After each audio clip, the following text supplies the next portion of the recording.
स्थानिक स्वराज्य संस्थांच्या नियमाप्रमाणे निवडणूक झाल्यानंतर प्रत्येक राजकीय पक्षाला त्याची जी काही निवडून आलेले नगरसेवक असतात त्यांची नोंदणी विभागीय आयुक्तांकडे करावी लागते आणि गट स्थापन करावा लागतो।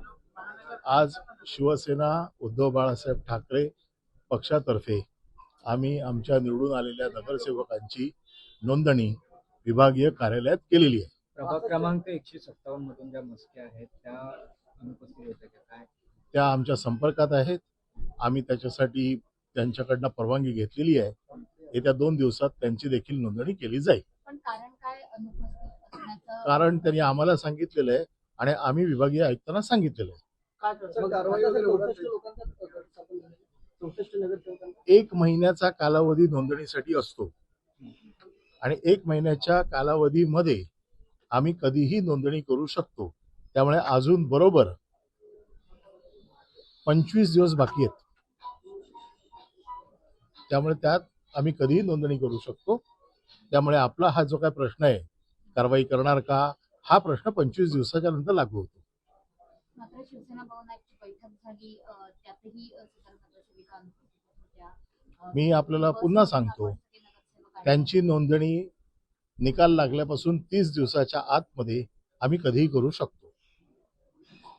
सर कल्याणमध्ये मनसेने पाठिंबा दिला तर या सगळ्या संदर्भात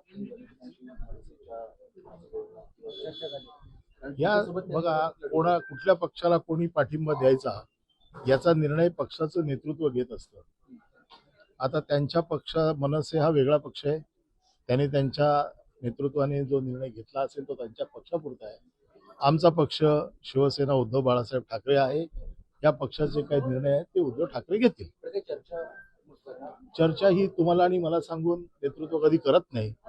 त्यामुळे त्या चर्चेच्या संदर्भातला तपशील माझ्याकडे नाही आणि तुमच्याकडे पण नाही। मुंबई महानगरपालिकेच्या सत्तेसंदर्भातलं काय समीकरण असणार आहे? समीकरण महापौर पदाचं उद्या रिझर्वेशन ठरू देत। हे रिझर्वेशन पडल्यानंतर महापौर पदाचे उमेदवार येऊ देत। उमेदवार आल्याच्या नंतर निवडणुकीची तारीख ठरवू देत। यथावकाश आपल्याला सगळं कळवलं जाईल। शिवसेना आशावादी आहे महापौर भेटू शकते। त्या दिवशीच उद्धव साहेबांनी सांगितलंय देवाच्या मनात काय आहे हे उद्या सकाळी 11 वाजता कळेल। चला।